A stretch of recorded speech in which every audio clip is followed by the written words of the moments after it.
Global services employment growth just collapsed from 2.1% a year to basically zero. That happened in 2024, the exact moment ChatGPT hit 100 million users. This isn't a coincidence, it's not a recession, and it's not temporary. I'm going to show you the data proving AI is eating cognitive labor first, and the developing countries that trained these models. They're next on the menu.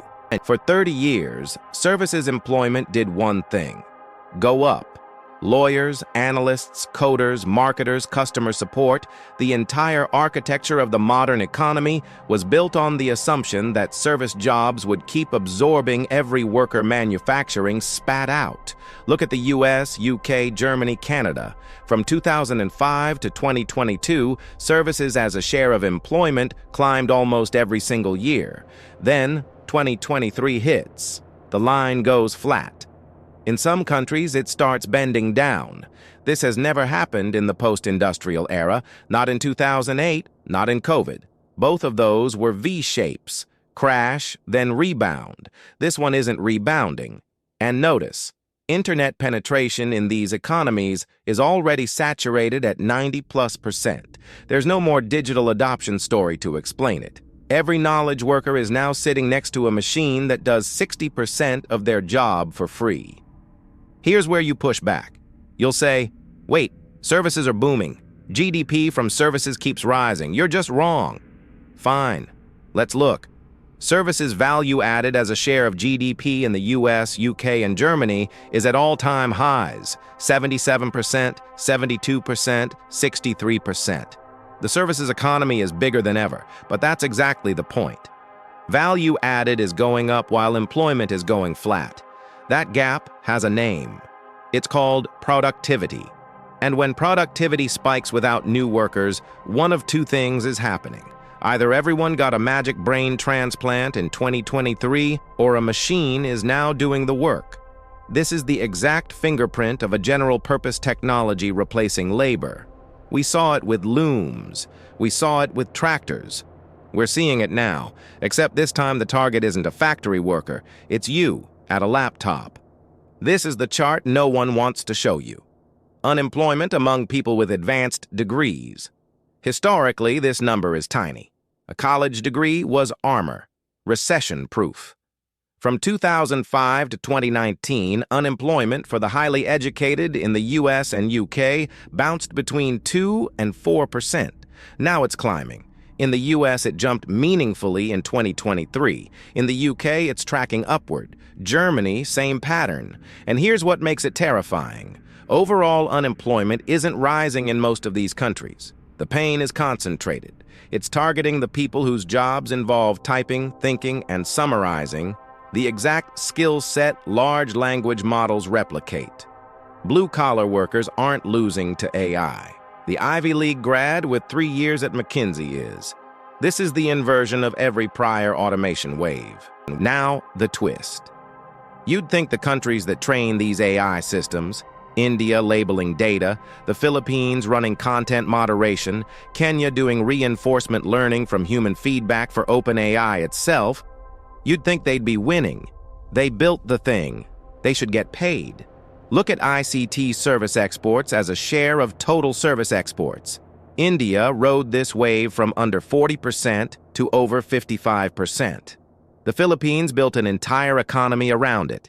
Then, right on cue, the curve flattens. For India, the growth engine that added 5 million jobs a decade is decelerating for the first time in 20 years. The Philippines' BPO sector, 1.7 million workers, is now openly warning about AI displacement of voice and back-office work. They trained their own replacement, got paid $2 an hour for it, and now the contracts aren't renewing. And here's the cruelest part. Internet penetration, the on-ramp to the digital economy, finally reached the developing world. Kenya crossed 30%. India blew past 45%. The Philippines is over 55%. Hundreds of millions of people just got connected, credential-ready, and ambitious. The latter was right there. They climbed onto the first rung, data labeling, call centers, junior dev work, and the top 10 rungs vanished. The exact tasks entry-level knowledge workers do in Bangalore and Nairobi are the tasks GPT-class models do best and cheapest. Advanced economies are losing mid-career professionals. Developing economies are losing the entry point that would have created their next middle class. Both ends of the pipeline are collapsing at the same time.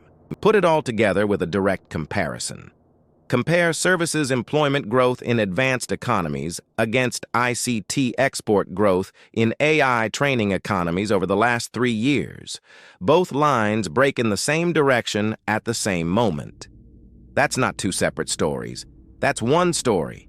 A single technology hollowing out cognitive labor globally, top-down in the West and bottom-up in the global South.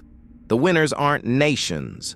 The winners are the 7 companies that own the models and the compute. Everyone else, the paralegal in Chicago and the annotator in Nairobi, is on the same losing side of the same equation. So here's the verdict. The dominant narrative, that AI will create more jobs than it destroys, that developing economies will leapfrog, that knowledge work is safe because it requires human judgment, is already contradicted by the data on the ground. Services employment in rich countries, stalled, educated unemployment, rising, ICT exports from AI training hubs, decelerating for the first time in 20 years, internet-connected populations in the global South, arriving at an economy that no longer needs them. This isn't a forecast. This is 2023 and 2024. The white-collar massacre isn't coming. It started. And the workers who trained the models aren't going to inherit the future. They're going to be the first case study in what happens when you teach a machine to do your job before anyone's figured out what you do next. If you want the actual charts instead of vibes and think pieces, subscribe. I only publish when the World Bank data drops and only when the numbers say something the headlines don't. No opinions without evidence. See you at the next data set.